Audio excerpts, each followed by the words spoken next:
বৈধ আসলে রয়ে গেছে মাত্র দুইজন, এক হলো শেখ হাসিনা, আরেকটা হলো শেখ হাসিনার বানানো রাষ্ট্রপতি চুপ্পু।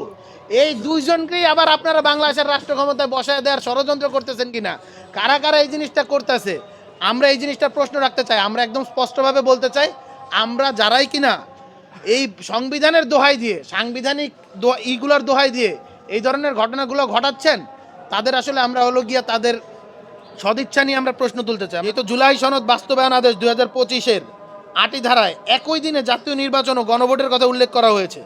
সুতরাং বিদ্যমান সংবিধান অনুযায়ী 2026 সালের নির্বাচনেরও কোনো সুযোগ ছিল না।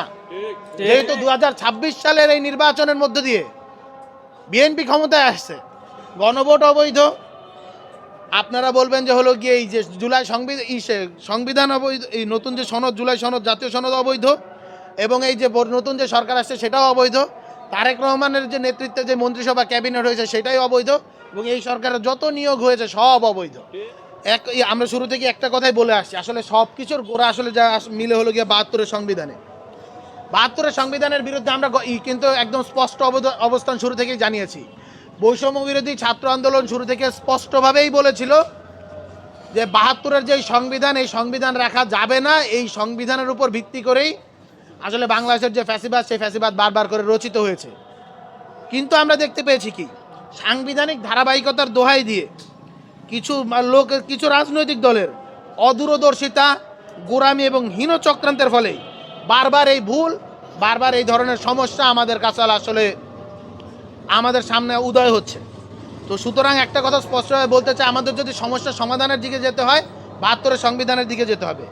আরেকটা ছোট্ট কথা আমরা বলে আজকের এই কনফারেন্স শেষ করব, সেটি হলো গিয়ে আমরা যখন রাষ্ট্রবিজ্ঞানের বেসিক যার নলেজ আছে, আমাদের স্বরাষ্ট্রমন্ত্রী, আমরা সংবিধানের বিষয়ে একটা কথা বাংলাদেশের রাজনীতিতে প্রচলিত আছে, আমাদের সালাউদ্দিন আহমেদের নাকি পুরো সংবিধানে আসলে মুখস্থ। তিনি স্বরাষ্ট্রমন্ত্রী হয়েছেন, আমরা তাকে অভিনন্দন জানাই। তিনি গত দিনও বললেন যে হলো গিয়ে পুলিশ হত্যার আসলে এই যে বিচার, এই জিনিসটা আসলে করা যাবে না, আমরা এটাকেও সাধুবাদ জানিয়েছি। তো আমি ওনাকে একটা কোয়েশ্চেন করতে চাই, রাষ্ট্রবিজ্ঞানের বেসিক নলেজ যার আছে, আধুনিক যে জাতিরাষ্ট্রের কনসেপ্ট, সেই জাতিরাষ্ট্রের কনসেপ্টের ভিতরে একমাত্র সফরেন হলো গিয়ে জনগণ। সংবিধান সফরেন না, গভর্নমেন্ট সফরেন না, অন্য কোনো কিছুই সফরেন না, শুধুমাত্র সফরেন হলো গিয়ে পিপলস ম্যান্ডেট। সো যেই পিপলস ম্যান্ডেট নিয়ে গণ অভ্যুত্থান হয়েছে, সেই গণ অভ্যুত্থানের রায়কে কখনো সংবিধান দিয়ে ওভারটার্ন করা যায় না। ঠিক এইখানের ভিতরে পিপলস ম্যান্ডেট বা সংবিধানে গণ অভ্যুত্থানের যে রায়, জন আকাঙ্ক্ষা, গণরায়, সেই জিনিসটাই সার্বভৌম। এবং যখন সংবিধানের মধ্য দিয়ে সংবিধানের যে হলো গিয়ে ট্রেডিশনাল যে স্ট্রাকচার, সেই স্ট্রাকচার আমরা দেখতে পাই যে ভোটহীনতা, দুরাচার, দুর্নীতি, এই জিনিসগুলো যখন চলে আসে এবং তার বিপরীতে যখন একটি গণ অভ্যুত্থান হয়, সেই গণ অভ্যুত্থানের পিপলসের যে ম্যান্ডেট, সেইটাই আসলে সবার উপরে আসে। ফরাসি বিপ্লব, রুশ বিপ্লব, আমরা চীনের দেখেছি কমিউনিস্ট বিপ্লব, আমরা কিউবায় দেখেছি, প্রত্যেকটি জায়গায় এই একই জিনিস করা হয়েছে। সুতরাং এবং এর মধ্যে দিয়ে গণ অভ্যুত্থান ইটসেলফ একটা সোশ্যাল কন্ট্রাক্ট তৈরি করে, জনগণ এবং হলো গিয়া গভর্নমেন্ট, এর মধ্যে দিয়ে একটা সোশ্যাল কন্ট্রাক্ট তৈরি হয়, জনগণ তাদের আকাঙ্ক্ষাকে গভর্নমেন্টের হাতে ন্যস্ত করে দেয়। সুতরাং সেটা সংবিধানের থেকেও আসলে সুপিরিয়র জায়গায় আসলে পজিশনটা নেয়। যারা এই বেসিক জিনিসগুলো রাষ্ট্রবিজ্ঞানের বোঝে না, যারা এই জিনিসটা তাদের বোঝার ক্ষমতা নাই যে পিপলসই শুধুমাত্র সার্বভৌম, সংবিধান সার্বভৌম না, তাদের আসলে বাংলাদেশের রাষ্ট্র ক্ষমতায় থাকার দরকার নাই, বা পৃথিবীর কোনো জায়গায় তাদের থাকার দরকার নাই। জাতি রাষ্ট্রের কনসেপ্টের মধ্যে যারা নাই, আপনার ইউরোপিয়ান কান্ট্রিগুলোতে দেখেন না, আপনারা সিভিলাইজ কান্ট্রিগুলো যাদের থেকে জাতি রাষ্ট্র জন্ম নিছে, তাদের ওই হিস্ট্রিগুলো দেখেন না। রুশ বিপ্লব, ফরাসি বিপ্লব থেকে তো এই জিনিসগুলো শুরু। ফরাসি বিপ্লবের হিস্ট্রি আপনারা ঘাইটা দেখেন। নতুন নতুন যারা এই জিনিসটা করে, আমরা বলি তারা সাধু শয়তান, তারা যে বোঝে না এমন না, প্রত্যেকে এই জিনিসগুলো বোঝে। যতটুকু নিজেদের স্বার্থের দিকে যায় তারা ততটুকু বোঝে, যতটুকু নিজেদের স্বার্থে যায় না তারা সেই জিনিসটা বুঝে না বোঝার ভং ধরে, এমন কিছু এমনভাবে ভং ধরে যেন কিচ্ছু তারা বোঝে না। দুগ্ধপোষ্য শিশু, এই দুগ্ধপোষ্য শিশুদের এগুলা বাদ দেন, ভালো হন। জুলাইয়ের সাথে আমরা কোনো প্রকার আমরা আপোষ করতে দিব না, আমরা আপোষ করতে দিতে চাচ্ছি না। আমরা একটা কথা ঘোষণা দিচ্ছি, অবিলম্বে যে জাতীয় সনদের যে রায় এবং জনগণের যে হয়েছে, জনগণ যে রায় সেটা অবিলম্বে বাস্তবায়ন করুন।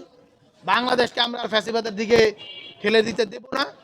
কেউ যদি ফ্যাসিবাদের দিকে ঠেলে দিতে চায়, আমরা সেই জিনিসটা প্রতিরোধ করব। আর একটা ছোট্ট জিনিস বলে আমরা আপনাদেরকে হলো গিয়ে আজকের এই প্রেস কনফারেন্স শেষ করে দিচ্ছি। সেটি হলো গিয়া আমাদের স্বরাষ্ট্রমন্ত্রী সাহেব বলেছেন বাংলাদেশ থেকে আসলে নাকি মব তন্ত্র খতম করে দেওয়া হয়েছে, কিন্তু আমরা দেখতে পাই প্রত্যেক দিন একাধিক শিশুকে ধর্ষণ করা হচ্ছে, কিন্তু তারা আমরা দেখতে রাষ্ট্রীয় মদদে রাজনৈতিক দলগুলো ক্ষমতাসীন দলগুলোর মদদে প্রত্যেক দিনই কোথাও না কোথাও হামলা হয়েছে এবং চাঁদাবাজি অসংখ্য লেভেলে বেড়ে গেছে।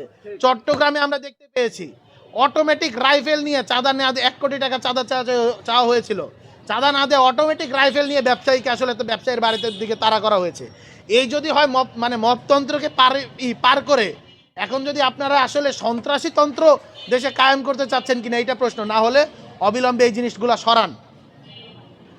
বাংলাদেশের প্রধানমন্ত্রী তারেক রহমান হেঁটে যাচ্ছেন, হেঁটে তারেক রহমান অমুক জায়গা যাচ্ছেন, হেঁটে এইটা করতেছেন, নিজের পায়ে দিয়ে হেঁটে গেলেন, হাত নাড়ালেন তারেক রহমান, গাড়ির গ্লাস খুলে জনগণকে হাত নাড়ালেন তারেক রহমান। এই নিউজ যত বেশি হয়, একটা শিশু যখন ধর্ষণ হয় সেই জিনিসের নিউজ হয় না। আমরা দেখতে পেয়েছি শিশুকে ধর্ষণ করার পরে লাশ হাতের জেলে ফেলে রাখা হয়েছিল, থানায় গিয়ে জনগণ যখন আন্দোলন করেছে তখন মামলা নেওয়া হয়েছে, এর আগে মামলা নেওয়া হয় নাই। এই হলো দেশের বর্তমান অবস্থা। সুতরাং দেশ এবং রাষ্ট্রে আমরা আর একটা জিনিস দেখতে পেয়েছি, বর্তমানে আসলে ইকোনমির অবস্থা খুবই খারাপ, বিশ্বের ভিতরে যুদ্ধ চলছে, সেই অবস্থায় আমরা একজন সোয়েটার ব্যবসায়ী, যেহেতু শীতকাল শেষ, আমার মনে হয় যেহেতু শীতকাল শেষ সোয়েটারের আর কোনো প্রয়োজন নাই, তাদের ব্যবসা একটু মন্দা, যাই আমি একটু বাংলাদেশ ব্যাংকের গভর্নরগিরি করে আসি। এইভাবে যদি একটা রাষ্ট্র পরিচালনা করা হয়, এই রাষ্ট্র এইভাবে পরিচালনা করতে পারে নাই।